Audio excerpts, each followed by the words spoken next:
capítulo 5. O éter ou luz astral ***. Nota do compilador: definição do éter, conforme o livro Glossário Teosófico. Éter ou eter. Os estudantes são muito propensos a confundir o éter com o akasa e com a luz astral. O éter é um agente material, embora nenhum aparelho físico o tenha, até agora, descoberto. O akasa é um agente distintamente espiritual, idêntico em certo sentido à anima mundi, e a luz astral é apenas o sétimo e mais elevado princípio da atmosfera terrestre, tão impossível de descobrir como a casa cósmica e o verdadeiro éter, por ser algo que se encontra completamente em outro plano. O sétimo princípio da atmosfera terrestre, ou seja a luz astral, é apenas o segundo da escala cósmica. A escala de forças, princípios, e planos cósmicos, de emanações, no plano metafísico, e evoluções, no físico, é a serpente cósmica que morde sua própria cauda, a serpente que reflete a serpente superior e que é refletida, por sua vez, pela inferior. O caduceu explica este mistério e o quádruplo dodecaedro sobre cujo modelo, diz Platão, o universo foi construído pelo Logos manifestado, sintetizado pelo primeiro nascido não manifestado, dá geometricamente, a chave da cosmogonia e seu reflexo microcósmico, ou seja, a nossa Terra. O éter, verdadeiro proteu hipotético, uma das ficções representativas da ciência moderna, é um dos princípios inferiores do que chamamos substância primordial, akasa em sânscrito, um dos sonhos da antiguidade e que agora tornou a ser o sonho da ciência de nossos dias. Segundo o dicionário de Webster, o éter é um meio hipotético de grande elasticidade e extrema sutileza, que se supõe preencha todo o espaço, sem executar o interior dos corpos sólidos, e seja o meio de transmissão da luz e do calor. Para os ocultistas, contudo, tanto o éter como a substância primordial não são coisas hipotéticas, mas verdadeiras realidades. Acredita-se geralmente que o akasa, da mesma forma que a luz astral dos cabalistas, são o éter, confundindo-se este com o éter hipotético da ciência. Grave erro. O akasa é a síntese do éter, é o éter superior. O éter é o revestimento ou um dos aspectos do akasa, é sua forma ou seu corpo mais grosseiro, ocupa toda a vacuidade do espaço, ou melhor, todo o conteúdo do espaço, e sua propriedade é o som, a palavra. É o quinto dos 7 princípios ou elementos cósmicos, que por sua vez tem 7 estados, aspectos ou princípios. Este elemento semimaterial será visível no ar no final da 4ª ronda e se manifestará plenamente na 5ª. E éter, como o akasa, tem por origem um elemento único. O éter dos físicos, o éter inferior, é apenas uma de suas subdivisões em nosso plano, a luz astral dos cabalistas, com todos os seus efeitos, tanto bons quanto maus. O éter positivo, fenomenal, sempre ativo, é uma força substância, enquanto o onipresente e onipenetrante a éter é o número do primeiro, ou seja o akasa. Glossário Teosófico. A força primordial, e suas correlações. Tem havido uma infinita confusão de nomes para expressar uma única e mesma coisa. O caos dos antigos, o sagrado fogo zoroastrino, ou o Atasberão dos Parses, o fogo de Hermes, o fogo de Elmes dos antigos alemães, o relâmpago de Cibele, a tocha ardente de Apolo, a chama sobre o altar de Pan, o fogo inextinguível do tempo de Acrópolis, e do de Vesta, a chama ígnea do elmo de Plutão, as chispas brilhantes sobre os capacetes dos Dioscuros, sobre a cabeça de Górgona, o elmo de Palas, e o caduceu de Mercúrio, o pté egípcio, ou Ra, os Zeus Cataibates, o que desce, as línguas de fogo pentecostais, a sarça ardente de Moisés, a coluna de fogo do Êxodo, e a lâmpada ardente de Abrão, o fogo eterno do poço sem fundo, os vapores do oráculo de Delfos, a luz sideral dos Rosa-Cruzes, o akansa dos adeptos hindus, a luz astral de Elifas Levi, a aura nervosa e o fluido dos magnetizadores, o Od de Reichenbacha, o globo ígneo, ou o gato meteoro de Babine, o psicode e a força ectênica de Turi, a força psíquica de Sergia W. Cox e do Sr. Crookes, o magnetismo atmosférico de alguns naturalistas, galvanismo e, finalmente, eletricidade, são apenas nomes diversos para inúmeras manifestações diferentes, ou efeitos da mesma misteriosa causa que a tudo penetra, o grego archaeus. Sari Bulwer-Lytton, em seu Kami Ace capítulo 7, descreve-a como vril, utilizada pelas populações subterrâneas, e permitiu aos seus leitores entendê-la como ficção. Esse povo, diz ele, considerava que no vril eles chegaram à unidade dos agentes naturais da energia, e prossegue para mostrar que Faraday os designou sob o nome mais cauteloso de correlação, pois sustentei durante muito tempo a opinião, quase a convicção, partilhada, acredito, por muitos outros amantes do conhecimento da natureza, de que as várias formas sob as quais as forças da matéria se manifestam têm uma origem comum, ou, em outras palavras, têm uma correlação tão direta, dependem tão naturalmente uma das outras, que são intercambiáveis e possuem, em sua ação, poderes equivalentes. Absurda e científica como possa parecer a nossa comparação do vril inventado pelo grande romancista, e da força primordial do igualmente grande empirista, com a luz astral cabalística, ela é, não obstante, a verdadeira definição dessa força. Desde que começamos a escrever esta parte de nosso livro, numerosos jornais têm anunciado a suposta descoberta pelo Sr. Edison, o eletricista de Newark, Nova Jersey, de uma força, a qual parece ser pouco incomum com a eletricidade, ou galvanismo, exceto o princípio da condutividade. Se demonstrada, ela permanecerá por longo tempo sob alguns nomes científicos pseudonimos, mas, não obstante, ela será apenas das numerosas famílias de crianças paridas, desde o começo dos tempos, por nossa mãe cabalística, a Virgem Astral. De fato, o descobridor diz que ela é tão diferente e tem regras tão regulares quanto o calor, o magnetismo ou a eletricidade. O jornal que contém o primeiro relato da descoberta acrescenta que o Sr. Edison pensa que ela existe em conexão com o calor, e que ela pode ser gerada por meios independentes mas ainda ignorados. A possibilidade de suprimir a distância entre as vozes humanas por meio do telefone, falar à distância, um instrumento inventado pelo professor Graham Bell, é outra das mais recentes e surpreendentes descobertas. Em relação a essas descobertas podemos, talvez, lembrar utilmente aos nossos leitores as numerosas alusões que se podem encontrar nas antigas histórias a respeito de certo segredo detido pelo clero egípcio, que podia comunicar-se instantaneamente, durante a celebração dos mistérios, de um templo a outro, mesmo se o primeiro estivesse em Tebas e o segundo em outra extremidade do país. As lendas atribuem-no, naturalmente, às tribos invisíveis do ar, que levam mensagens aos mortais. O autor de Pre-Adamite cita uma passagem que, dada simplesmente por sua própria autoridade, e ele parece não saber ao certo se a história provém de Macrino ou de qualquer outro escritor, deve ser tomada pelo que vale. Ele encontrou boas evidências, segundo diz, durante sua estada no Egito, de que uma das Cleópatas enviou notícias por um fio a todas as cidades, de Helópolis a Elefantina, no Alto Nilo. O éter universal, e a natureza da substância primordial. L1. Página 204. Aqueles que não prestaram atenção ao assunto podem surpreender-se ao ver quanto já se sabia, nos tempos antigos, a respeito do princípio sutil que a tudo penetra e que foi recentemente batizado de éter universal. Antes de prosseguir, desejamos uma vez mais enumerar em duas proposições categóricas o que foi sugerido até aqui. Estas proposições eram leis demonstradas para os antigos teurgistas. 1. Os chamados milagres, a começar de Moisés e finalizando em Cagliostro, quando genuínos, estavam, como de Gasparim insinua muito corretamente em sua obra sobre os fenômenos, perfeitamente de acordo com a lei natural, portanto, nada de milagres. Eletricidade e magnetismo foram inquestionavelmente utilizados na produção de alguns prodígios, mas agora, como então, eles eram requisitados por todos os sensitivos que se servem inconscientemente desses poderes pela natureza peculiar de sua organização, a qual funciona como um condutor para alguns desses fluidos imponderáveis, ainda tão ignorados pelos físicos modernos. 2. Os fenômenos de magia natural testemunhados em Sião, Índia, Egito e outros países orientais não têm qualquer relação com a prestidigitação, aquela é um efeito físico absoluto, devido à ação das forças naturais ocultas, esta é um resultado ilusório obtido por hábeis manipulações suplementares por comparsas. Os taumaturgos de todos os períodos, escolas e países operavam suas maravilhas porque estavam perfeitamente familiarizados com as imponderáveis, em seus efeitos, mas outro lado perfeitamente tangíveis ondas da luz astral. Eles controlavam as correntes guiando-as com a sua força de vontade. As maravilhas eram de caráter físico e psicológico, as primeiras enfeixavam os efeitos produzidos sobre objetos materiais, as últimas, os fenômenos mentais de Mesmer e seus sucessores. O mesmerismo é o ramo mais importante da magia, e seus fenômenos são os efeitos do agente universal que sustenta toda a magia e que produziu em todos os tempos os chamados milagres. Os antigos chamaram-no caos, Platão e os pitagóricos designaram-no como a alma do mundo. De acordo com os hindus, a divindade em forma de éter invade todas as coisas. É o fluido invisível, mas, como dissemos antes, tangível. Entre outros nomes, Proteu Universal, ou o nebuloso onipotente, como o chama sarcasticamente de Mirville, foi designado pelos teurgistas como o fogo vivo, o espírito de luz, e magnés. Este último nome indica as suas propriedades magnéticas e revela sua natureza mágica. Pois, como acertadamente disse um de seus inimigos, Aios e Aivos são dois ramos que crescem do mesmo tronco, e que produzem os mesmos resultados.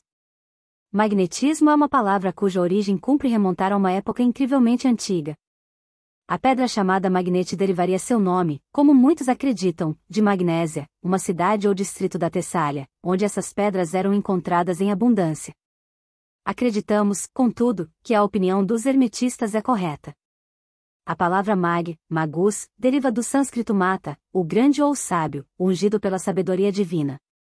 Eumopo é o fundador mítico dos Eumopidae, sacerdotes. Os sacerdotes remontavam sua própria sabedoria à inteligência divina. As várias cosmogonias mostravam que a alma universal era considerada por todas as nações como a mente do Criador Demiurgo, a Sofia dos gnósticos, ou o Espírito Santo como um princípio feminino. Como os magi derivaram seu nome daí, a pedra magnética, ou imã, foi assim chamada em sua honra, pois eles foram os primeiros a descobrir as suas maravilhosas propriedades. Seus templos espalhavam-se pelo país em todas as direções, e entre eles havia alguns templos de Hércules, daí a pedra, quando se divulgou que os sacerdotes a utilizavam para seus propósitos curativos e mágicos, ter recebido o nome de pedra magnética ou hercúlea. Sócrates, falando a seu respeito, assinala, Eurípides chama a pedra magnética, mas o povo comum, pedra hercúlea. A terra e a pedra é que foram designadas de acordo com os magi, não os magi de acordo com ambos. Plínio informa-nos que o anel nupcial dos romanos era magnetizado pelos sacerdotes antes da cerimônia. Os antigos historiadores pagãos mantiveram cuidadosamente o silêncio sobre certos mistérios do sábio, magi, e Pausanias foi advertido por um sonho, diz ele, a não revelar os ritos sagrados do templo de Deméter e Perséfone em Atenas. A ciência moderna, depois de ter inutilmente negado o magnetismo animal, viu-se obrigada a aceitá-lo como um fato. Hoje ele é uma propriedade reconhecida da organização humana ou animal. Quanto à sua influência oculta, psicológica, as academias lutam contra ela, em nosso século, mais ferozmente do que nunca. Isto é mais lamentável do que surpreendente, pois os representantes da ciência exata são incapazes de nos explicar, ou mesmo de nos oferecer algo como uma hipótese razoável para a inegável potência misteriosa contida num simples imã. Começamos a ter diariamente provas de que esta potência sustentam os mistérios teúrgicos e, portanto, poderiam talvez explicar as faculdades ocultas que os antigos e os modernos teurgistas possuíam como um de seus mais extraordinários efeitos. Tais foram os dons transmitidos por Jesus a alguns de seus discípulos. No momento de suas curas miraculosas, o Nazareno sentia que um poder saía de si. Sócrates, em seu diálogo com Teages, falando-lhe de seu Deus familiar, demônio, e de seu poder de comunicar a sua, de Sócrates, sabedoria aos discípulos ou de impedi-lo de reparti-la com as pessoas com quem se associava, aduz a seguinte passagem em corroboração às suas palavras: Eu te contarei, Sócrates, diz Aristides, uma coisa incrível, mas, pelos deuses, uma verdade. Beneficiei-me quando me associei a ti, mesmo se eu apenas estava na mesma casa, embora não na mesma sala, porém mais ainda, quando eu estava na mesma sala, e muito mais quando eu te olhava. Mas eu me beneficiei muito mais quando eu me sentava próximo de ti e te tocava. Tal é o magnetismo e o mesmerismo moderno de Dupotet e outros mestres, que, quando submetem uma pessoa à sua influência fluídica, podem comunicar-lhe todos os seus pensamentos, ainda que à distância, e com um poder irresistível forçar seus pacientes a obedecerem suas ordens mentais. Mas como essa força psíquica era mais bem conhecida entre os antigos filósofos, podemos vislumbrar alguma informação sobre esse assunto desde as mais antigas fontes. Pitágoras ensinava a seus discípulos que Deus é a mente universal difundida através de todas as coisas, e que esta mente, apenas pela virtude de sua identidade universal, poderia comunicar-se de um objeto a outro e criar as coisas apenas pela força de vontade do homem. Para os antigos gregos, Kurios era a mente de Deus, Nous. Ora, Koros Kurios significa a natureza pura e imaculada do intelecto, a sabedoria, diz Platão. Kurios é Mercúrio, a sabedoria divina, e Mercúrio é o Sol, do qual Thor Hermes recebeu esta sabedoria divina, a qual, por sua vez, ele comunicou ao mundo em seus livros. Hércules é também o Sol, o celeiro celestial do magnetismo universal, ou antes, Hércules é a luz magnética que, tendo feito seu caminho através do vório aberto do céu, penetra as regiões do nosso planeta e assim se torna o Criador. Hércules executa os 12 trabalhos, valente titã. Chamam-no pai de tudo e autonascido, autofoeis. Hércules, o Sol, é morto pelo demônio. Tifon como Osíris, que é o pai e o irmão de Horus, e ao mesmo tempo é idêntico a ele, e não devemos esquecer que o imã chamava-se o osso de Horus, e o ferro, o osso de Tifon. Chamam-nos Hércules Invictus apenas quando ele desce ao Hades, o jardim subterrâneo, e, colhendo as maçãs douradas da árvore da vida, mata o dragão. O poder titânico bruto, o revestimento de todo Deus solar, opõe a força da matéria cega ao espírito divino, que tenta harmonizar todas as coisas da natureza. O Sol oculto. Todos os deuses solares, com seu símbolo, o Sol visível, são os criadores da natureza física, apenas. A espiritual é obra do Deus superior, o Sol oculto, central e espiritual, e de seu demiurgo, a mente divina de Platão, e a sabedoria divina de Hermes Trismegistro, a sabedoria emanada de Ólon ou Cronos. Após a distribuição do fogo puro, nos mistérios samotrácios, uma nova vida começava. Era esse o novo nascimento a que alude Jesus em seu diálogo noturno com Nicodemos. Iniciados nos mais sagrados de todos os mistérios, purificando-nos, tornamo-nos justos e santos com sabedoria. Soprou sobre eles e lhes disse: recebi o santo pneuma, talento, vento, vara, alma, espírito, voz, a síntese dos 7 sentidos. E este simples ato de força de vontade era suficiente para comunicar o dom da profecia em sua forma mais nobre e mais perfeita se o instrutor e o iniciado fossem dignos dele. Ridicularizar este dom, mesmo em seu atual aspecto, como a oferenda corrupta e os restos prolongados de uma antiga época de superstição, e apressadamente condená-lo como indigno de uma sóbria investigação, seria tão errado quanto pouco filosófico, assinala o reverendo J. B. Gross. Remover o véu que oculta nossa visão do futuro, sempre se tentou em todas as idades do mundo, e daí a propensão para investigar os arcanos do tempo, considerada como uma faculdade da mente humana, vir recomendada até nós sob a sanção de Deus. Zwinglio, o reformado suíço, atribuía a compreensão de sua fé na providência de um ser supremo à doutrina cosmopolita de que o Espírito Santo não foi inteiramente excluído da parte mais digna do mundo pagão. Admitindo que isso seja verdade, não podemos conceber facilmente uma razão válida para que um pagão, uma vez favorecido, não fosse capaz da verdadeira profecia. A substância primordial que tudo contém. L. página 207. Pois bem, o que é essa substância mística, primordial? No livro Gênese, no começo do primeiro capítulo, ela é designada como a face das águas, sobre a qual, se fiz, flutuava o Espírito de Deus. Jó menciona, no capítulo 26, 5, que a alma dos mortos treme debaixo das águas com seus habitantes. No texto original, em lugar de almas mortas, está escrito Refaim, gigantes, ou homens primitivos poderosos, mortos, de cuja revolução se poderá um dia traçar a nossa presente raça. Na mitologia egípcia, Kné, o Deus eterno não relado, é representado por um emblema serpentino da eternidade que circunda uma urna aquática, com sua cabeça que plana sobre as águas, que ele incuba com o seu hábito. Neste caso, a serpente é o Agatodaemon, o espírito bom, em seu caráter oposto é Cacodaemon, o espírito mau. No Edas escandinavo, o maná, o alimento dos deuses e das ativas e criativas Yggdrasil, abelhas, corre durante as horas da noite, quando a atmosfera está impregnada de umidade, e nas mitologias do norte, como princípio passivo da criação, ela simboliza a criação do universo a partir da água. Este maná é a luz astral em uma de suas combinações e possui propriedades tanto criativas como destrutivas. Na lenda caldaica de Berosus, Onis ou Dagon, o homem-peixe, ao instruir o povo, mostra o mundo incipiente criado das águas e todos os seres que se originaram dessa prima matéria. Moisés ensina que apenas a terra e a água podem produzir uma alma viva, e lemos nas Escrituras que as ervas não podiam crescer antes que o Eterno fizesse chover sobre a terra. No Popol Vuh, o homem é criado do mud, argila, terra glaise, retirado de sob as águas. Brahma cria Lomasa, o grande Muni, ou primeiro homem, sentado sobre lótus, apenas depois de ter chamado à vida os espíritos, que estão gozando entre os mortais de uma prioridade de existência, e ele o cria da água, do ar e da terra.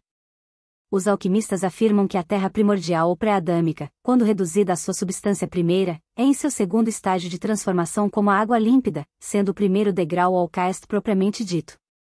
Afirma-se que esta substância primordial contém em si a essência de tudo o que contribui para a formação do homem. Ela tem não apenas todos os elementos de seu ser físico, mas também o próprio sopro de vida no estado latente, pronto para ser despertado.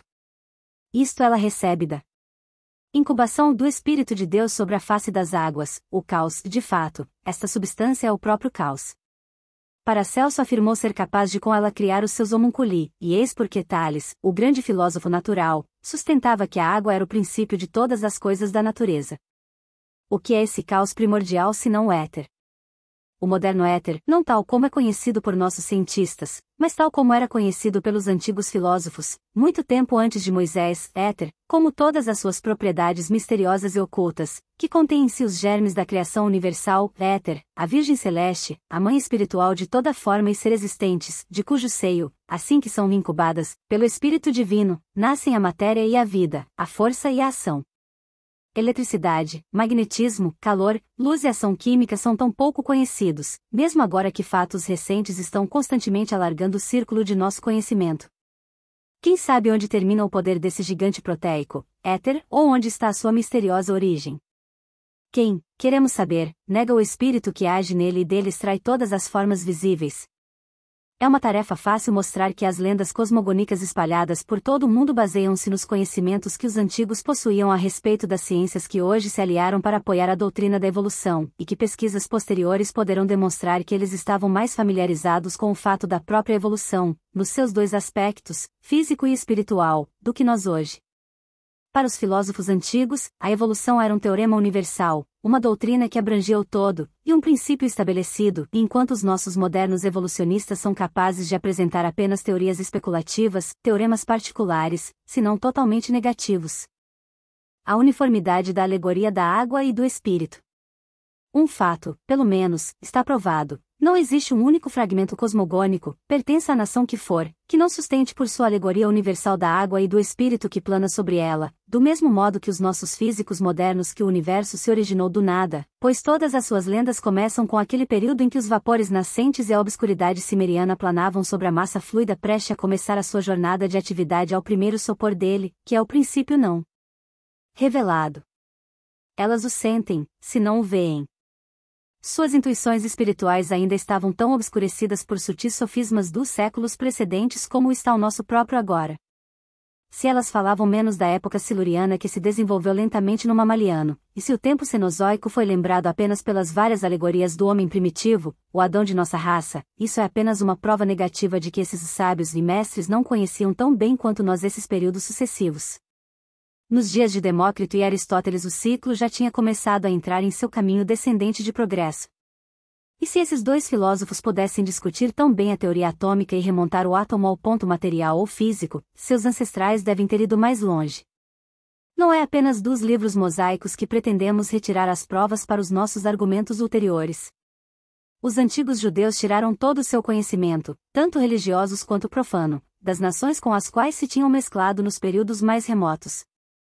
Mesmo a mais antiga de todas as ciências, a sua doutrina secreta cabalística, pode ser acompanhada em todos os detalhes até a sua fonte primeira, a Índia Superior, ou Turquestão, muito antes da época da separação distinta entre as nações arianas e semitas. O rei Salomão, tão celebrado pela posteridade, como diz Joséfo, o historiador, por suas habilidades mágicas, recolheu o seu conhecimento secreto da Índia, através de Irão, o rei de Ofir, e talvez de Sabá. Seu anel, conhecido comumente como o selo de Salomão, tão celebrado pelo poder de sua influência sobre as várias espécies de gênios e demônios, é igualmente de origem hindu. Escrevendo sobre as pretensas e abomináveis habilidades dos adoradores de demônios de Travancore, o reverendo Samuel Mateier, da Sociedade das Missões de Londres, afirma, ao mesmo tempo, estar de posse de um antiquíssimo volume manuscrito de encantamentos mágicos e de sortilégios em língua malayalam, que dá instruções para realizar uma grande variedade de fenômenos. Ele acrescenta, naturalmente, que muitos deles são terríveis em sua malignidade e obscuridade, e dá em sua obra o facsímile de alguns amuletos que trazem figuras e desenhos mágicos. Encontramos entre eles um com a seguinte legenda: para remover o tremor resultante da possessão demoníaca, desenhe esta figura sobre uma planta que tem seiva leitosa, e atravesse um prego nela, o tremor cessará. A figura é o próprio selo de Salomão, ou o duplo triângulo dos cabalistas. Considerações sobre a vontade. Eliphas Levi, o mago moderno, descreve a luz astral na seguinte frase: dissemos que para adquirir o poder mágico duas coisas são necessárias: libertar a vontade de toda servidão, e praticá-la sob controle. A vontade soberana é representada em nossos símbolos pela mulher que esmaga a cabeça da serpente, e pelo anjo resplandecente que domina o dragão, e o mantém sob os seus pés e sob a lança, o grande agente mágico, a corrente dual de luz, o fogo vivo e astral da terra, foi representado nas teogonias antigas pela serpente com a cabeça de um touro, de um carneiro ou de um cão. É a serpente dupla do caduceu, é a antiga serpente do Gênese, mas é também a serpente bronzeada de Moisés enrolada em torno do tal, vale dizer, do lingam gerador. É também o bode do sabá das feiticeiras, e o bafome dos templários, é o ilé dos gnósticos, é a cauda dupla da serpente que forma as pernas do galo solar de Abraxas, finalmente, é o demônio de Eudes de Mirville. Mas na verdade é a força cega que as almas devem vencer para libertar a si mesma dos limites da terra, pois se a sua vontade não as liberta de sua fatal atração, elas serão absolvidas na corrente pela força que as produziu, e retornarão ao fogo central e eterno. Esta figura de linguagem cabalista, não obstante a sua estranha fraseologia, é precisamente a mesma que Jesus utilizava, e em sua mente ela não poderia ter outro significado que não aquele atribuído pelos gnósticos e pelos cabalistas. Mais tarde os teólogos cristãos interpretaram-nas de modo diferente, e para eles ela se tornou a doutrina do inferno. Literalmente, contudo, ela significa simplesmente o que diz, a luz astral, ou o gerador e o destruidor de todas as formas. Todas as operações mágicas, prossegue Levi, consistem em libertar-se dos laços da antiga serpente e, portanto, em colocar o pé sobre sua cabeça e conduzi-la de acordo com a vontade do operador. Eu te direi, diz a serpente, no mito evangélico, todos os reinos da terra, se te prosternares e me adorares. O iniciado deveria replicar-lhe, eu não me prosternarei, mas tu cairás aos meus pés, tu nada me darás, mas eu te usarei e obterei tudo o que desejar. Pois eu sou o Senhor e Mestre. Este é o sentido verdadeiro da resposta ambígua dada por Jesus ao tentador. Portanto, o demônio não é uma entidade. É uma força errante, como o próprio nome indica. Uma corrente ódica ou magnética formada por uma cadeia, um círculo, de desejos perniciosos, criadora deste espírito demoníaco que o Evangelho chama de legião, e que força uma horda de porcos a se jogar no mar, outra alegoria evangélica mostrando como as naturezas baixas podem ser conduzidas temerariamente pelas forças cegas postas em movimento pelo erro e pelo pecado. Experiências dos faquires. Em sua extensa obra sobre as manifestações místicas da natureza humana, o naturalista e filósofo Maximilian Pertwee dedicou todo um capítulo às formas modernas de magia. As manifestações da vida mágica, diz ele no prefácio, repousam em parte numa ordem de coisas diferente da natureza com a qual estamos familiarizados, com tempo, espaço e causalidade. Estas manifestações só escassamente são experimentadas, elas podem ser evocadas a nosso convite, mas devem ser observadas e cuidadosamente seguidas sempre que ocorrem em nossa presença. Podemos apenas agrupá-la analogicamente sob certas divisões, e deduzi-las dos princípios e leis gerais.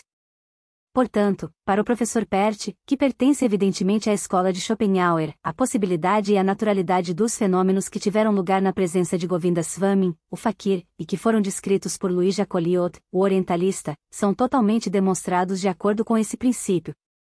O faquir era um homem que, através da completa sujeição da matéria de seu sistema corporal, atingia o estado de purificação no qual o espírito se torna quase inteiramente livre de sua prisão, e pode produzir maravilhas. Sua vontade, não, um simples desejo seu torna-se uma força criadora, e ele pode comandar os elementos e os poderes da natureza. Seu corpo não é mais um entrave, por isso ele pode conversar de espírito a espírito, sopro a sopro. Sob suas palmas estendidas, uma semente, desconhecida para ele, pois Jacoliot a recolheu ao acaso, entre uma variedade de sementes, de um saco, e a plantou ele próprio, depois marcá-la, num vaso de flores, germinará instantaneamente, e abrirá seu caminho através do solo, desenvolvendo em menos de 2 horas um tamanho e um peso que, talvez, sob circunstâncias comuns, requereriam vários dias ou semanas. Ela cresce miraculosamente sob os próprios olhos do experimentador perplexo, e confundindo todas as fórmulas aceitas da botânica. Trata-se de um milagre? De modo algum, pode sê-lo, talvez, se tornarmos a definição de Webster, segundo a qual o milagre é todo evento contrário à constituição estabelecida e ao curso das coisas, um desvio das leis conhecidas da natureza. Mas estarão os nossos naturalistas preparados para defender a afirmação de que o que eles estabeleceram uma vez pela observação é infalível? Ou que todas as leis da natureza lhes são conhecidas? Neste caso, o milagre é de uma ordem um pouco mais elevada que as atuais experiências bem conhecidas do general Pleasonton, da Filadélfia. Enquanto a vegetação e os frutos de suas vinhas foram estimulados a uma incrível atividade pela luz violeta, o fluido magnético que emanava das mãos do faquir efetuava mudanças mais intensas e rápidas na função vital das plantas indianas. Ele atraiu e concentrou o ákasa, ou princípio vital, no germe. Seu magnetismo, obedecendo à sua vontade, dirigiu o ákasa numa corrente concentrada através da planta em direção às suas mãos, e, mantendo um fluxo ininterrupto pelo espaço de tempo necessário, o princípio vital da planta construiu célula após célula, camada após camada, com extraordinária atividade, até que a obra se completasse. O princípio vital é apenas uma força cega que obedece a uma influência controladora. No curso ordinário da natureza, o protoplasma da planta teria concentrado e dirigido numa certa velocidade estabelecida. Esta velocidade poderia ter sido controlada pelas condições atmosféricas predominantes, sendo seu crescimento rápido ou lento, e, nasce na ponta, na proporção do grau de luz, calor e umidade da estação. Mas o faquir, vindo em auxílio da natureza com sua vontade poderosa e o espírito purificado do contato com a matéria, condensada, por assim dizer, a essência da vida da planta em seus germes, e força-a a amadurecer antes do tempo. Ao ser totalmente submetida à sua vontade, esta força cega obedece-a servilmente. Se ele escolhe imaginar a planta como um monstro, ela seguramente se tornará como cresceria ordinariamente em sua forma natural, pois a imagem concreta, escrava do modelo subjetivo desenhado na imaginação do faquir, é forçada a seguir o original em seus mínimos detalhes, como a mão e o pincel do pintor seguem a imagem que copiam de sua mente. A vontade do faquir mágico forma uma invisível mas, para ele perfeitamente objetiva matriz, na qual a matéria vegetal é forçada a se depositar e a assumir a forma fixada. A vontade cria, pois a vontade em movimento é força, e a força produz matéria. Se algumas pessoas objetarem a explicação alegando que o faquir não poderia, de modo algum, criar o modelo em sua imaginação, uma vez que Jacoliot não o informou sobre a espécie de semente que havia selecionado para a experiência, a elas respondemos que o espírito do homem é como o do seu Criador, onisciente em sua essência. Enquanto em seu estado natural o faquir não conhecia e não poderia conhecer se era a semente de um melão ou de qualquer outra planta, uma vez em transe, consequentemente, morto corporalmente a toda percepção exterior, o espírito, para o qual não existem distância, obstáculos materiais, nem espaço ou tempo, não experimentou dificuldade alguma para perceber a semente de melão, estivesse ela profundamente enterrada na terra do vaso ou refletida na mente de Jacoliot. Nossas visões, presságios e outros fenômenos psicológicos, todos os quais existem na natureza, corroboram o fato acima mencionado. Faríamos bem talvez em responder agora a uma outra objeção pendente. Os prestidigitadores indianos, Dirnusum, fazem o mesmo, e tão bem quanto o faquir, se podemos acrescentar nos jornais e nas narrativas dos viajantes. Sem dúvida, no entanto, esses prestidigitadores ambulantes não são nem puros em seus modos de vida nem considerados santos por ninguém, nem pelos estrangeiros nem pelo seu próprio povo, pois são feiticeiros, homens que praticam a arte negra. Enquanto um homem santo como Govinda Swami requer apenas a ajuda de sua própria alma divina, estritamente unida ao espírito astral, e a ajuda de alguns poucos pitris familiares, seres puros, etéreos, que se agrupam em torno de seu irmão eleito em carne, o feiticeiro só pode invocar para sua ajuda aquela espécie de espíritos que conhecemos como elementais. Os semelhantes se atraem, e a ambição por dinheiro, propósitos impuros e desígnios egoístas não podem atrair outros espíritos senão os espíritos que os cabalistas judeus conhecem com Klipot, habitantes de Ásia, o quarto mundo, e os mágicos orientais como Afrits, ou espíritos elementais do erro, ou da Evas, ou de Vais, demônio ou mau gênio dotado de grande poder. O que é a vontade? O que é a vontade? A ciência exata pode dizê-lo? Qual é a natureza desse algo inteligente, intangível e poderoso que reina soberanamente sobre toda a matéria inerte? A grande ideia universal desejou, e o cosmo veio à existência. Eu quero, e meus membros obedecem. Eu quero, e meu pensamento, ao atravessar o espaço, que não existe para ele, abarca o corpo de um outro indivíduo que não é uma parte de mim, penetra por seus poros, e substituindo suas próprias faculdades, se são mais fracas, força-o a uma ação pré-determinada. Age como o fluido de uma bateria galvânica sobre os membros de um cadáver. Os misteriosos efeitos de atração e repulsão são os agentes inconscientes dessa vontade, a fascinação, tal como a que vemos exercida por alguns animais, tal qual a serpente sobre pássaros, é uma ação consciente dela, e o resultado do pensamento.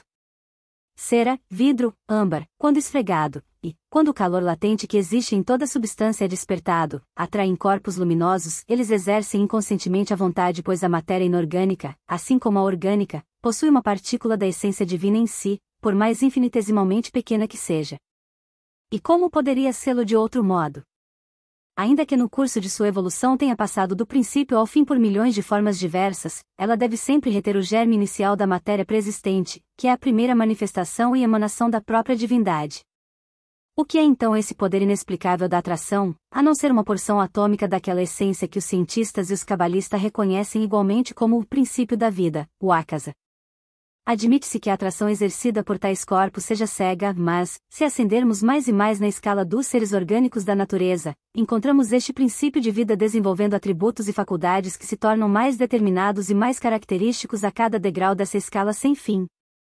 O homem, o mais perfeito dos seres organizados sobre a Terra, em quem a matéria e o espírito, a vontade, são mais desenvolvidos e poderosos, é o único ao qual se concedeu um impulso consciente para aquele princípio que emana dele.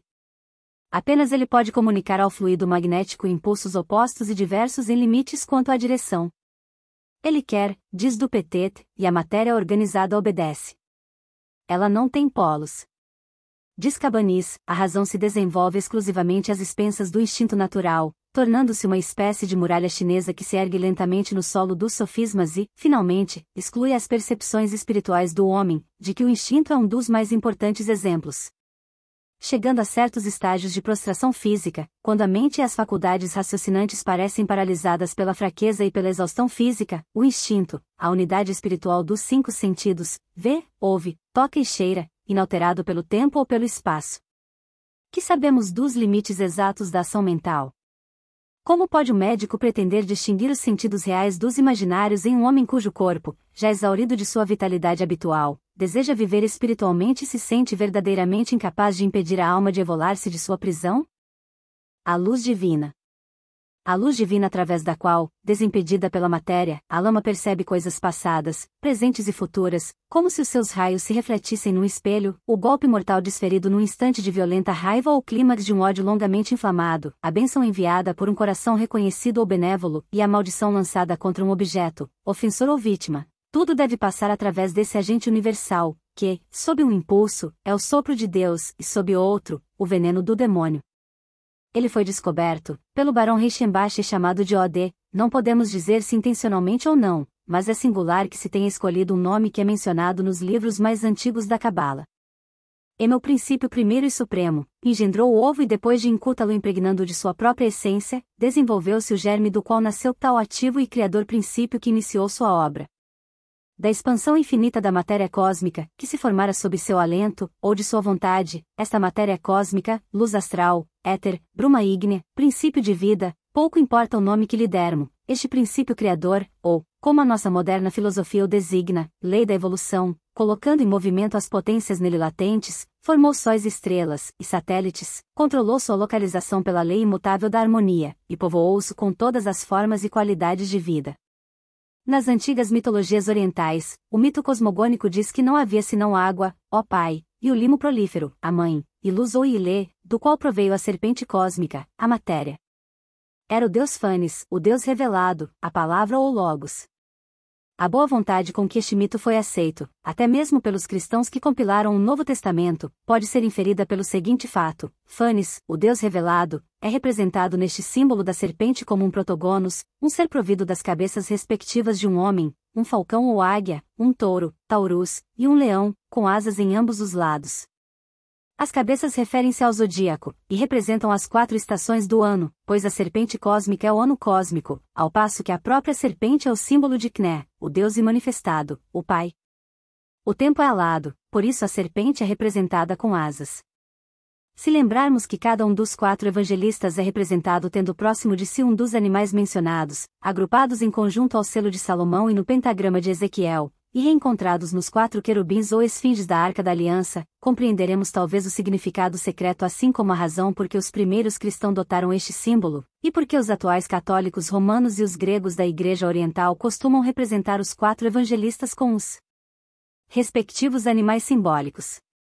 Compreenderemos também por Irineu, bispo de Lyon, insistia tanto na necessidade de haver um 4º evangelho, explicando que 4 são as zonas do mundo, e 4 os ventos principais provindos dos 4 pontos cardeais, etc.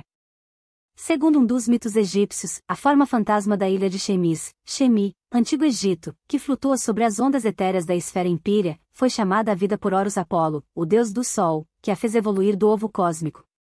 No poema cosmológico do Voluspa, a canção da profetisa, que contém as lendas escandinavas sobre a aurora mesma das idades, o germe fantasma do universo é representado a repousar no Ginnungagap, ou a taça da ilusão, um abismo sem fim e vazio.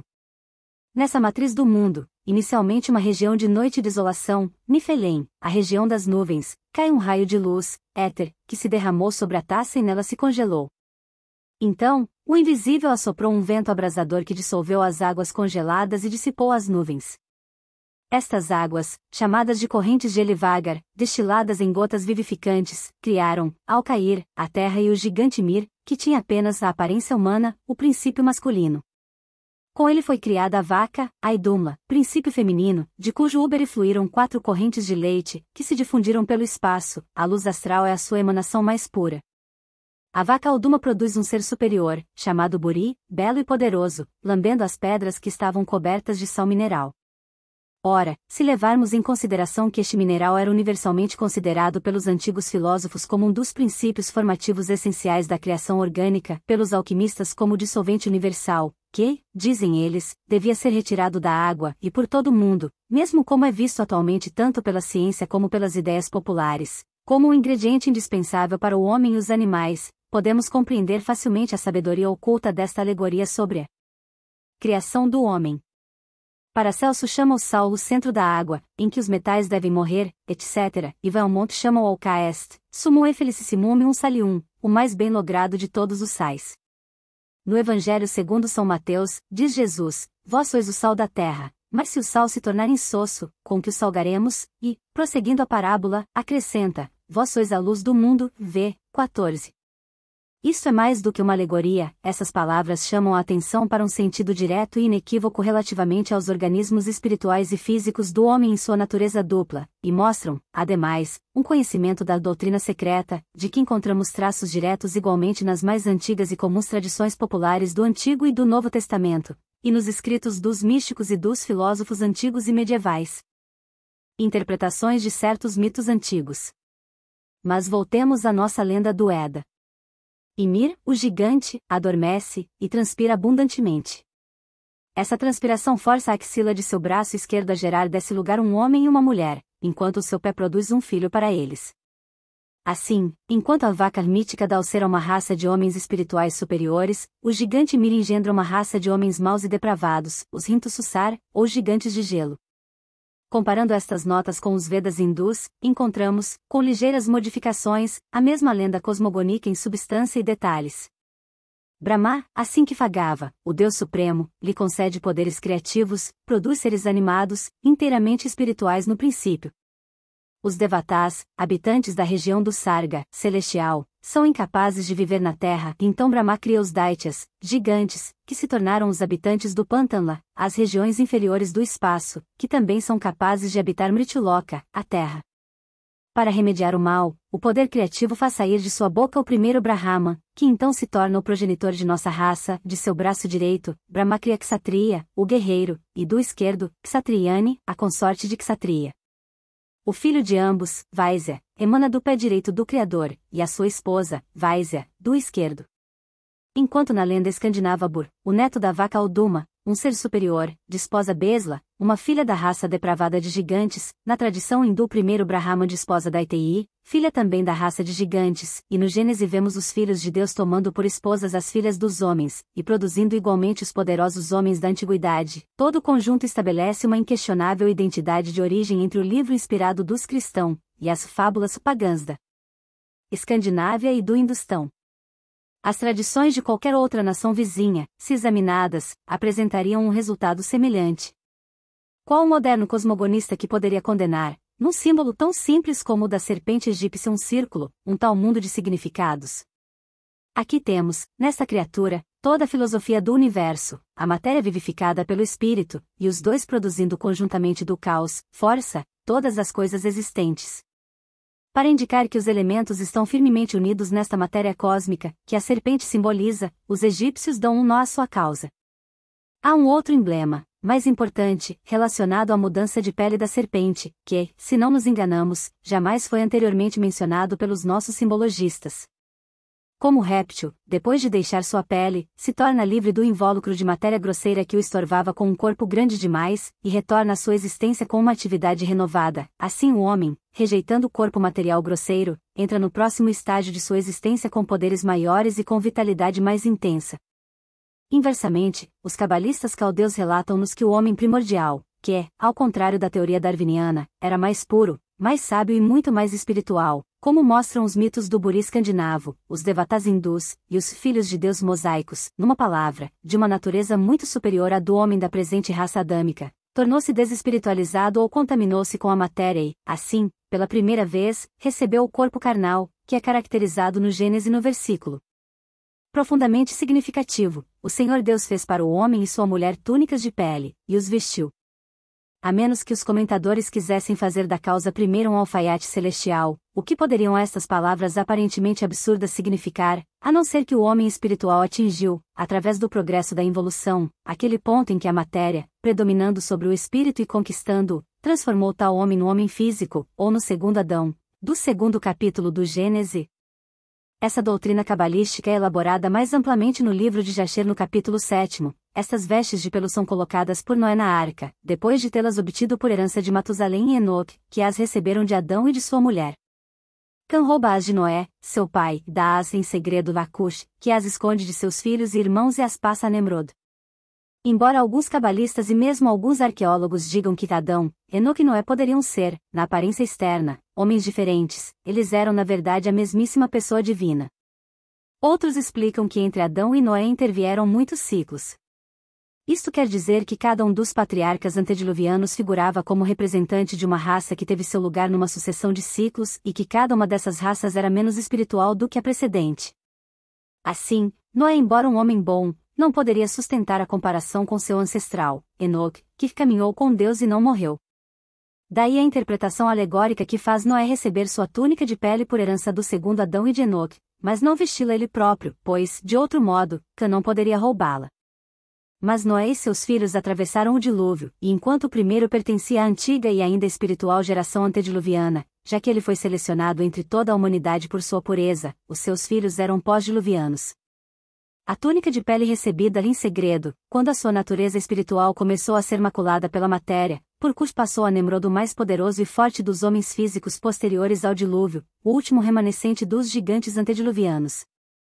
Na lenda escandinava, Ymir, o gigante, é morto pelos filhos de Bur, e as correntes de sangue que fluíram de suas feridas eram tão copiosas que afogaram toda a raça de gigantes de gelo e neblina, e só Bergelmir, que pertencia a esta raça, se salvou com sua mulher, refugiando-se num barco, o que lhes permitiu perpetuar um novo ramo de gigantes do velho tronco. Mas todos os filhos de Bur escaparam ilesos da inundação. Quando se decifra o simbologismo dessa lenda diluviana, percebe-se imediatamente o verdadeiro sentido da alegoria. O gigante Ymir simboliza a primitiva matéria orgânica bruta, as forças cósmicas cegas, em seu estado caótico, antes de receber um impulso inteligente do Espírito Divino que as pôs em movimento regular e dependente das leis imutáveis. A progênie de Buri são os filhos de Deus, ou os deuses menores mencionados por Platão no Timeu, que foram incumbidos, como diz, da criação dos homens, pois vemo-los tomando os restos dilacerados de Ymir do Ginnungagal, o abismo caótico, e empregando-os na criação de nosso mundo. Seu sangue vai formar os oceanos e os rios, seus ossos, as montanhas, seus dentes, as rochas e os penhascos, seus cabelos, as árvores, etc., ao passo que seu crânio forma a abóbada celeste, mantida por 4 colunas que representam os 4 pontos cardeais. Das sobrancelhas de Ymir originou-se a futura morada do homem, Midad. Esta morada, a Terra, diz o Eda, deve, para ser corretamente descrita em todas as menores particularidades, ser concebida redonda como um anel, ou um disco, flutuando no meio do oceano celestial, éter. É circundada por Jomungand, a gigante Midad, ou a serpente da Terra, que mantém a cauda em sua boca. É a serpente cósmica, matéria e espírito produto combinado e emanação de Ymir, a grosseira matéria rudimentar, e do espírito dos filhos de Deus, que moldou e criou todas as formas. Essa emanação é a luz astral dos cabalistas, e o ainda problemático e pouco conhecido éter, ou agente hipotético de grande elasticidade de nosso físico. Graças à mesma lenda escandinava da criação da humanidade, pode-se inferir o quanto estavam os antigos seguros da doutrina da trina natureza humana. Segundo Voluspa, Ode, Oner e Lodur, que são os progenitores de nossa raça, encontraram em um de seus passeios nas praias do oceano 2 bastões flutuando sobre as ondas, impotentes e sem destino. Ode soprou-lhes o alento da vida, Oner concedeu-lhes alma e movimento, e Lodur, beleza, linguagem, inteligência e audição. Deram ao homem o nome de Askr, o freixo, e à mulher o de Embla, o amieiro. Estes primeiros homens foram colocados em Midad, jardim do meio, ou Éden, e herdaram, de seus criadores, a matéria ou vida inorgânica, a mente, ou a alma, e o espírito puro, a primeira correspondendo àquela parte de seu organismo que nasceu dos restos de Ymir, o gigante matéria, a segunda, de Aesir, ou deuses, descendentes de Buri, e de o terceiro, de Vanir, ou representante do espírito puro. Quem é capaz de estudar cuidadosamente as religiões antigas e os mitos cosmogônicos sem perceber que esta semelhança marcante de concepções, em sua forma esotérica e espírito esotérico, não resulta de uma simples coincidência, mas manifesta um propósito convergente? Isto mostra que já naquelas épocas, que foram excluídas de nossos olhos pela névoa impenetrável da tradição, o pensamento religioso se desenvolveu com uma simpatia uniforme em todas as porções do globo. Os cristãos chamam essa adoração da natureza em suas verdades mais ocultas de panteísmo.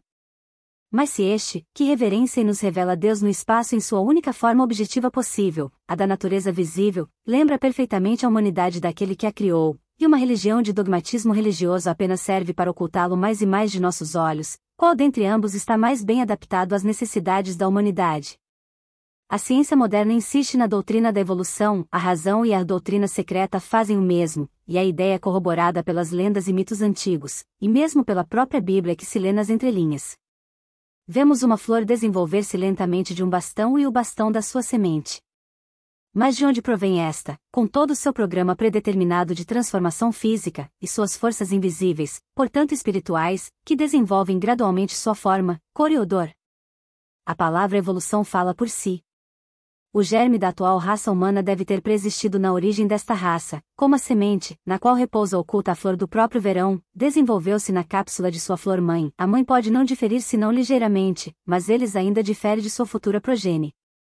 Os ancestrais antediluvianos dos elefantes e dos lagartos atuais foram o mamute e o plesiosauro, porque os progenitores de nossa raça humana não poderiam ter sido os gigantes dos Vedas, do Voluspa e do livro Gênese.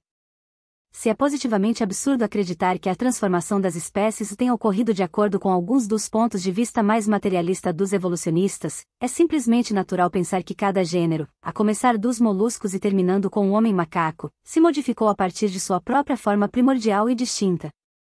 Supondo-se que concordemos em que dos animais descenderam no máximo de apenas 4 ou 5 progenitori, e que mesmo a la rigueur todos os seres orgânicos que já viveram sobre esta terra descenderam de alguma forma primordial única, ainda assim, somente um materialista cego com uma pedra, ou completamente desprovido de intuição, pode seriamente esperar ver no distante futuro a psicologia estabelecida sobre uma nova base, a da aquisição necessária e por degraus de todos os poderes e capacidades mentais.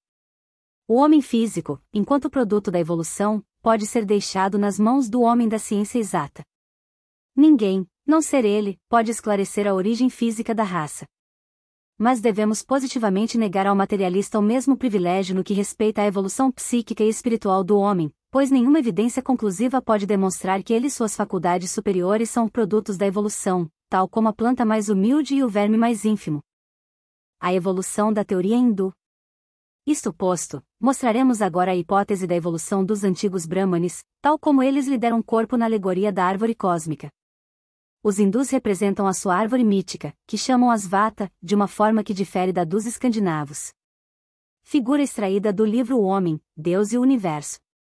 Os hindus a descrevem crescendo ao contrário, os ramos estendendo-se para baixo e as raízes para cima, aqueles caracterizam o mundo externo dos sentidos, o universo cósmico visível, e estas, o mundo invisível do espírito, porque as raízes têm sua gênese nas regiões celestes, onde a humanidade, desde a criação do mundo, colocou a sua divindade invisível. Como a energia criativa se originou nesse ponto primordial, os símbolos religiosos de todos os povos são igualmente ilustrações dessa hipótese metafísica exposta por Pitágoras, Platão e outros filósofos. Estes caldeus, diz Philon, opinavam que o cosmos, entre as coisas que existem, é um simples ponto, que é ele próprio ou Deus, Theos, ou o que nele é Deus, e compreende a alma de todas as coisas. A pirâmide egípcia também representa simbolicamente esta ideia da árvore cósmica. Seu ápice é o elo místico entre o céu e a terra, e sustenta a raiz, ao passo que a base representa os ramos espalhados que se estendem pelos 4 pontos cardeais do universo da matéria. Ela comporta a ideia de que todas as coisas tiveram origem no espírito, pois a evolução começou originalmente por cima e prosseguiu para baixo, e não ao contrário, como ensina a teoria darwiniana. Em outras palavras, houve uma materialização gradual de formas até que se atingisse o derradeiro rebaixamento fixo. Este ponto é aquele no qual a doutrina da evolução moderna adentra a área das hipóteses especulativas. Chegando a este período, acharemos mais fácil de entender a antropogênese de Haeckel, que traça a genealogia do homem desde a sua raiz protoplasmática, fermentada no vaso dos mares que existiram antes que as mais antigas rochas fossilíferas fossem depositadas, de acordo com a exposição do professor Huxley. Poderemos acreditar que o homem evoluiu pela evolução gradual de um mamífero semelhante organicamente ao macaco, e é mais fácil ainda fazê-lo quando lembramos que, embora numa fraseologia mais condensada e menos elegante, mas ainda compreensível, a mesma teoria foi ensinada, segundo Berosus, muitos milhares de anos antes de seu século, pelo homem peixe Oanes, ou dragão, o semidemonio da Babilônia. Podemos acrescentar, como um fato de interesse, que esta antiga teoria da evolução foi conservada em alegoria e lenda, mas também retratada nos muros de certos templos da Índia, e, numa forma fragmentária, foi encontrada nos do Egito e nas lousas de Nemrod e Nineve, escavadas por Layard. Mas o que está no fundo da teoria darwiniana sobre a origem das espécies? No que lhe concerne, nada senão hipóteses inverificáveis. Pois, como assinala, ele considerava todos os seres como os descendentes direto de alguns poucos seres que viveram muito antes que a primeira camada do sistema siluriano fosse depositada. Ele não procurava mostrar-nos quem eram esses poucos seres. Mas isto responde completamente ao nosso propósito, pois, na admissão de sua existência, recorre aos antigos para corroborar a ideia e recebe o selo da aprovação científica. Com todas as modificações por que passou o nosso globo no que respeita à temperatura, clima, solo e, se merecermos perdão, em face dos progressos recentes, a sua condição eletromagnética, seria muito temerário afirmar que qualquer coisa da ciência atual contradiz a antiga hipótese do homem antissiluriano. Os machados de sílex encontrados inicialmente por Boucher de Perthes, no Vale do Somme, provam que homens devem ter existido numa época tão antiga que desafia os cálculos. Se acreditarmos em Boucher, o homem deve ter existido mesmo durante e antes da época glacial, uma subdivisão do período quaternário ou diluviano que provavelmente se estendeu muito além daquela. Mas quem pode dizer-nos qual a próxima descoberta que nos aguarda? Ora, se temos provas irrefutáveis de que o homem existiu há tanto tempo assim, devem ter ocorrido modificações extraordinárias em seu sistema físico, correspondentes às modificações de clima e atmosfera.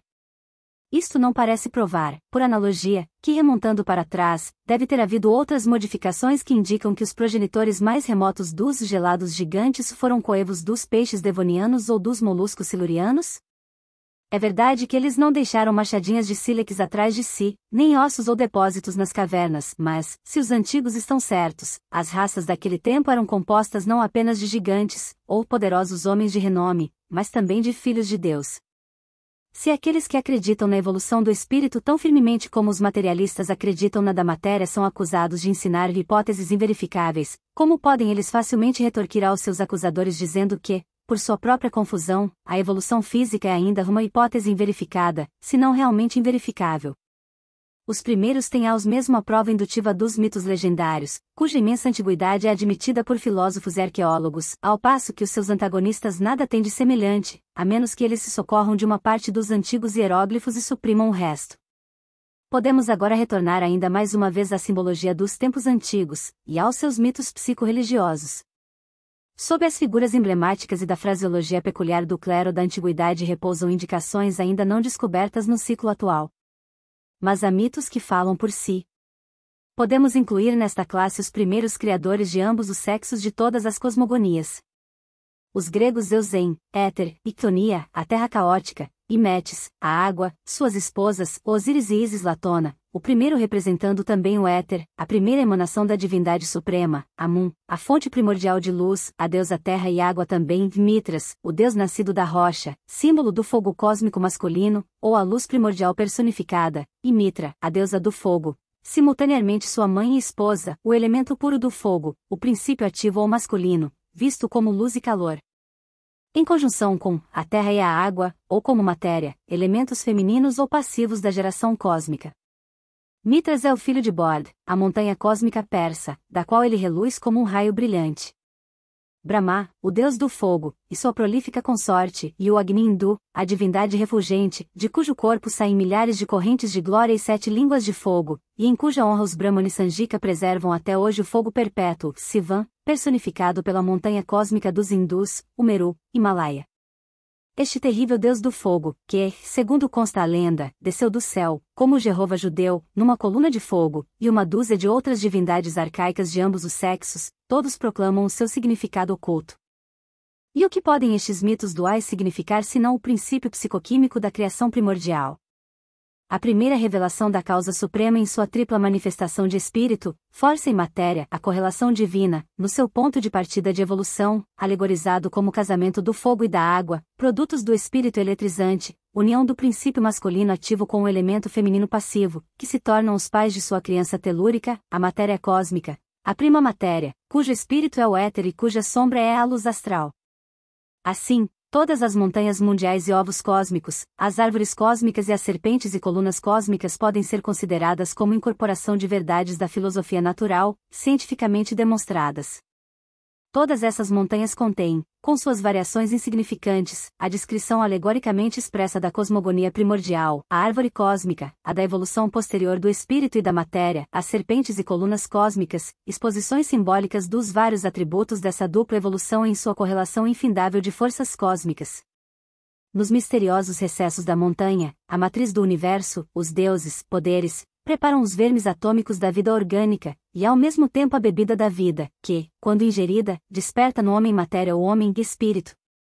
O soma, a bebida sacrificial dos hindus, é essa bebida sagrada. Pois, quando da criação da prima matéria, enquanto as suas porções grosseiras eram utilizadas para o mundo físico embrionário, a sua essência mais divina penetra o universo, permanecendo invisivelmente e encerrando nas suas ondas a criança recém-nascida, desenvolvendo e estimulando a sua atividade à medida que ela lentamente saía do caos eterno. Da poesia de concepção abstrata, estes mitos cósmicos passaram gradualmente às imagens concretas dos símbolos cósmicos, como a arqueologia agora os tem encontrado. A serpente, que exerce um papel proeminente nas imagens dos antigos, foi degradada por uma absurda interpretação da serpente do livro Gênese num sinônimo de Satã, o príncipe das trevas, quando ela é o mais engenhoso de todos os mitos em seus diversos simbolismos. Num deles, como a Gatodaimon, é um emblema da arte de curar e de imortalidade do homem. Ela enfeita as imagens da maior parte dos deuses sanitários e higiênicos. A taça da saúde, nos mistérios egípcios, era enlaçada por serpentes. Como o mal só pode originar-se de um extremo do bem, a serpente, em outros aspectos, torna-se símbolo da matéria, que, quanto mais se distancia de sua fonte espiritual primeira, mais se torna sujeita ao mal. Nas mais antigas imagens do Egito, assim como nas alegorias cosmogônicas de Cné, a serpente cósmica, quando simboliza a matéria, é usualmente representada encerrada num círculo, ela repousa estendida ao longo do Equador, indicando assim que o universo da luz astral, a partir do qual o mundo físico proveio, enquanto limita este último, é ele próprio limitado por Emer, ou a causa primeira suprema. Tá, que produz Ra, e as miríades de formas às quais dá vida, são reapresentados deslizando para fora do ovo cósmico, porque esta é a forma mais familiar daquilo em que se deposita e se desenvolve o germe de todo ser vivo. Quando a serpente representa a eternidade e a imortalidade, ela abarca o mundo, mordendo a cauda, não oferecendo assim nenhuma solução de continuidade. Ela se torna então a luz astral. Os discípulos de escola de Feredides ensinavam que o éter, Zeus ou Zen, é o céu empíreo superior, que encerra o mundo superno e sua luz, astral, é o elemento primordial concentrado. Tal é a origem da serpente, metamorfoseada nos séculos cristãos em Satã. Ela é o Od, o Ob e o Or de Moisés e dos cabalistas. Quando em seu estado passivo, quando age naqueles que são inadvertidamente arremessados em sua corrente, a luz astral é Ob, ou Paito. Moisés estava determinado a exterminar todos os que, sensíveis à sua influência, se deixavam cair sob o fácil controle dos seres vivos que se movem nas ondas astrais na água, seres que nos cercam e que Buviliton chama nos Anônide os guardiões do limiar. Ela se torna Oda assim que é vivificada pelo efluxo consciente de uma alma imortal, pois então as correntes astrais estão agindo sob a tutela seja de um adepto, um espírito puro, seja de um hábil mesmerizador, que é ele próprio puro e sabe como dirigir as forças cegas. Em tais casos, mesmo um espírito planetário superior, um da classe de seres que nunca se encarnaram, embora existam muitos entre estas hierarquias que viveram em nossa Terra, desce ocasionalmente à nossa esfera, e purificando a atmosfera circundante torna o paciente capaz de ver e abre nele as fontes da genuína profecia divina. Quanto ao termo or, a palavra é utilizada para designar certas propriedades ocultas do agente universal. Pertence mais diretamente ao domínio do alquimista, e não oferece nenhum interesse ao público geral. O autor do sistema filosófico homoiomeriano, Anaxágoras de Clesemenai, acreditava firmemente que os protótipos espirituais de todas as coisas, assim como os seus elementos, podiam ser encontrados no éter infinito, onde eram geradas, de onde provinham e para onde retornavam oriundos da terra. Como os hindus, que personificam seu Akasa, céu ou éter, e dele fizeram uma entidade deifica, os gregos e os latinos deificaram o éter. Virgílio chama Zeus de Pater Omnipotens Aeter, Magnus, o grande deus éter. Uma vez admitida a existência de um tal universo invisível, como parece ser igualmente o fato se as especulações dos autores do Unseen Universe forem aceitas pelos seus colegas, muitos fenômenos, até aqui misteriosos e inexplicáveis, tornar-se-ão claros. Ele age sobre o organismo dos médios magnetizados, penetra-os e satura-os de lado a lado, dirigido pela vontade poderosa de um mesmerizador ou pelos seres invisíveis que produzem o mesmo resultado. Assim que a operação silenciosa é realizada, o fantasma astral ou sideral do paciente mesmerizado deixa paralisada sua envoltura de carne, e, depois de ter vagado pelo espaço infinito, se detém no limiar da misteriosa fronteira. Para ele, a entrada do portal que marca o acesso à Terra do Silêncio está agora apenas parcialmente entreaberta, ela só escancarará a frente do sonâmbulo em transe no dia em que, unido com a sua essência imortal superior, ele tiver abandonado para sempre o seu corpo mortal. Até então, o vidente só pode ver através de uma fenda, dependerá de sua agudeza perceptiva a extensão do campo visual. A trindade na unidade é uma ideia que todas as nações antigas sustentaram em conjunto. As três devatas, a Trimurti hindu, as três cabeças da cabala judia. Três cabeças foram esculpidas, uma na outra e esta sobre outra. A trindade dos egípcios e a da mitologia grega eram igualmente representações da primeira emanação tripla que contém dois princípios, o masculino e o feminino. É a união do logos masculino, ou sabedoria, a divindade revelada, com a aura ou anima mundi feminina, o pneuma sagrado, a sefira dos cabalistas e a sofia dos gnósticos refinados, que produziu todas as coisas visíveis e invisíveis. Enquanto a verdadeira interpretação metafísica desse dogma universal permaneceu nos santuários, os gregos, com seus instintos poéticos, a personificação em inúmeros mitos encantados. Nas Dionisíacas de Nono, o deus Baco, entre outras alegorias, é representado como um amante da brisa suave e benigna, o pneuma sagrado, sob o nome de aura plácida,